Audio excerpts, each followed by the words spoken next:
Et ça y est, c'est le dernier jour du défi des fêtes, le jour numéro 10. Et aujourd'hui, je voulais vous parler du fait de s'aimer. Alors le fait de s'aimer, en fait, dans notre société, ça a tendance à être un petit peu mal perçu parce qu'on confond, à tort, l'égocentrisme avec l'auto-amour, si on peut appeler ça comme ça. C'est pas très très beau comme mot, mais voilà. Avec le fait de s'aimer et tout simplement d'être bien avec soi-même en fait. On a un biais, je sais pas d'où ça vient, je sais pas, j'avoue ne pas avoir trop fait de recherche dessus, mais c'est vrai qu'on a tendance à avoir une perception de l'amour vis-à-vis de nous-mêmes qui est mal vue. C'est peut-être du mythe de Narcisse, je ne sais pas. Le fait d'être narcissique, c'est vraiment axé sur l'apparence physique, sur même l'apparence intérieure, mais c'est le fait un peu de s'idolâtrer, et c'est ça qui fait peur. Peut-être de tomber dans une dérive où tout simplement on s'aimerait plus que les autres et on arrêterait d'être empathique, d'être en compassion vis-à-vis des autres. Et donc, je pense que c'est ça qui fait que du coup c'est mal perçu de s'aimer. Mais pourtant c'est la base, je veux dire. Parce qu'on est quand même amené à vivre tout au long de notre vie avec nous-mêmes. Et si on ne s'aime pas, c'est comme si on vivait toute notre vie avec un partenaire ou une partenaire qu'on n'aimait pas, qu'on détestait, mais qu'on continuait à s'infliger ça. Et c'est des choses qu'on ne fait plus dans un couple, de vivre ensemble si on n'a pas de sentiments en fait l'un envers l'autre, si on n'a que de la rancœur et que des émotions négatives, généralement on reste pas en fait. Et on peut pas fuir notre corps, c'est juste pas possible. Donc du coup, on est dans une espèce de relation un peu... Ou même si des fois on a tendance à s'aimer, à apprécier des qualités chez nous, on n'ose pas trop le dire parce que c'est mal perçu en fait. Parce que surtout il faut pas s'aimer, c'est être égoïste, c'est ne pas penser aux autres. Mais on rentre quand même dans une société qui est de plus en plus individualiste. On a plus tendance à penser à nous et je trouve que c'est un biais qui est plutôt... un peu pas très sain en fait. Parce qu'on est dans l'individualisme où justement on se bloque des autres. Et on passe en force et je trouve que ça entretient des mauvaises émotions, des mauvais ressentiments. Enfin, alors que si on s'aimerait un petit peu plus, je vais peut-être passer pour une bobo qui propose un monde totalement utopiste, mais soit. Allez, imaginons franchement 2 minutes. Un monde dans lequel tout le monde s'aime soi-même. Tout le monde arrive à s'accepter, à accepter qui il est, à accepter son imperfection, à accepter ses qualités, ses défauts, à accepter aussi et à mettre en avant ses valeurs.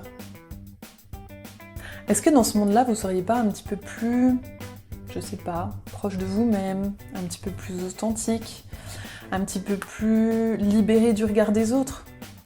Parce que, pas vous passer en force et vous vous dites « non mais je suis la meilleure », mais de se dire « eh ben, je m'aime, je sais qui je suis » et du coup, en partant de ça, en répondant à mes besoins, en sachant qui je suis, je sais comment est-ce que je peux aider les autres, je sais ce que je vaux, donc je sais ce que je peux apporter au monde.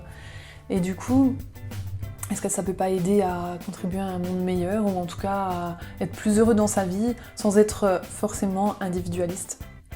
Là où je veux en venir, c'est de vous proposer une vision de l'amour de soi-même qui n'est pas individualiste, qui n'est pas égocentrique.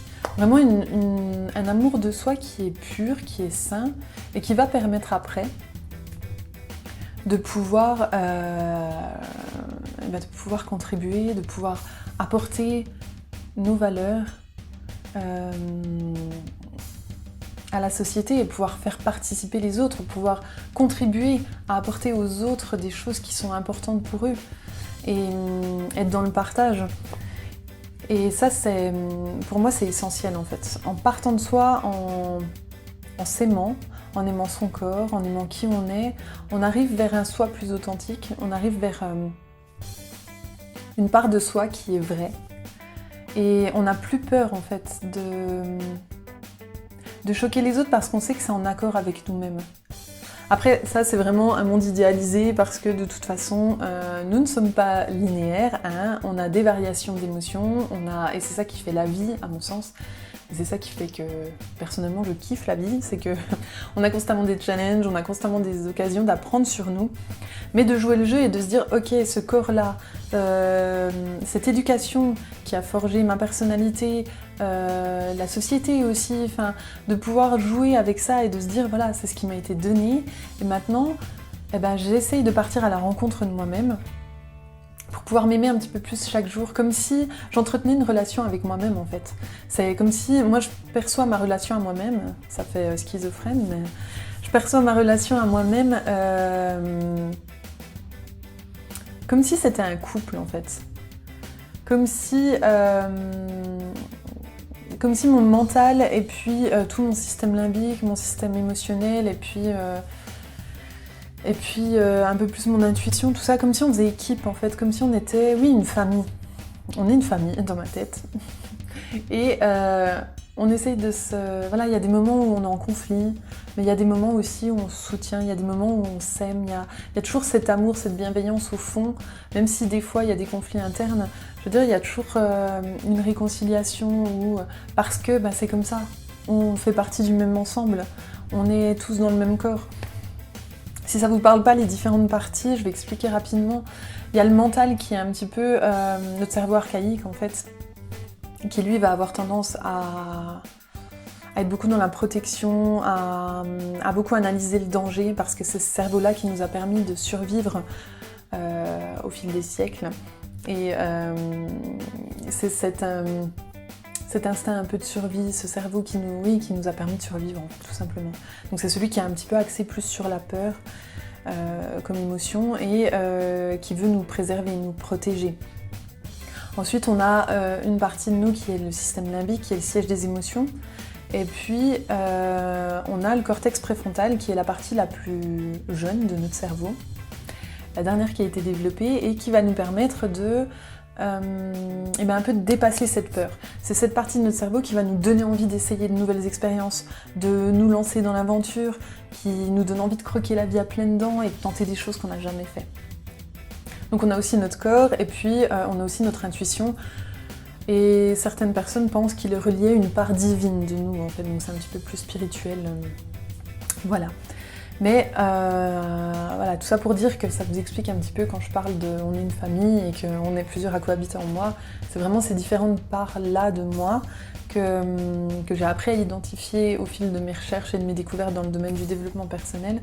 Et de le faire, en fait, ça m'aide. Ça m'aide à me dire qu'en fait, on est une grande famille en moi, que je suis tout un ensemble de choses et que de vivre en cohésion ensemble, ça va me permettre, moi, d'avancer mieux dans ma vie, d'être aussi plus heureuse, d'être plus épanouie et de pouvoir réaliser mes rêves aussi. Et moi, je suis persuadée que le but aussi de notre vie, c'est de réaliser nos rêves. Il faut savoir rêver, mais il faut savoir aussi, à certains moments, concrétiser les choses et voilà, passer au-delà du perfectionnisme, par exemple, pour pouvoir réaliser nos rêves. Et ça, c'est important. C'est important à mon sens. Donc voilà pour la dernière vidéo du défi des fêtes, le jour numéro 10. Je vous invite donc fortement à essayer, au-delà de vos qualités, au-delà de votre corps, à faire un espèce de bilan en fait de ces 10 jours passés. Et en établissant ce bilan-là, à regarder et à peut-être commencer à identifier un peu ces parties de votre cerveau qui s'expriment au travers de vous et à voir comment est-ce que vous pourriez, ne serait-ce qu'un tout petit peu, commencer à vous aimer. Et là, on parle d'un amour inconditionnel, on ne parle pas d'un amour qui nous a été transmis malheureusement avec l'éducation, mais qui est de si tu fais ça, je t'aime. C'est pas dit. Enfin bref, je ne vais pas rentrer dans les détails. J'aborderai ce sujet-là dans d'autres vidéos sur la parentalité bienveillante, et puis voilà. Mais voilà, il faut essayer de s'aimer mais pas conditionnellement. C'est pas parce que j'ai telle qualité que je m'aime, et parce que j'ai tel défaut que je ne m'aime pas. De prendre tout ça et de se dire, ok, ça c'est moi, et je m'aime. Voilà, si ça vous fait réagir, n'hésitez pas à commenter dans la barre, dans les commentaires tout simplement. Vous retrouvez le site Feminimoon dans la barre d'infos, ou si ça vous intéresse d'aller plus loin, je propose des accompagnements personnalisés et puis des formations en ligne, si ça vous parle. Toujours autour de mes domaines de prédilection, notamment la Feminimoon, ça va être surtout axé sur la féminité et sur le dépassement de soi, comment réaliser ses rêves. Enfin, vous verrez, vous avez plusieurs programmes de formation. Je vous mets le lien en barre d'infos. N'hésitez pas à utiliser le hashtag le défi des fêtes pour, pourquoi pas, me donner un petit compte rendu, ne serait-ce qu'en quelques phrases, établir le petit bilan de vos 10 jours, voir si ça vous a aidé, si vous pensez qu'il y a des choses aussi qui peuvent être améliorées, et puis pourquoi pas recommencer l'année prochaine, ce serait cool. En attendant, je vous souhaite de bien prendre soin de vous et je vous dis à tout bientôt dans une prochaine vidéo. Ciao ciao!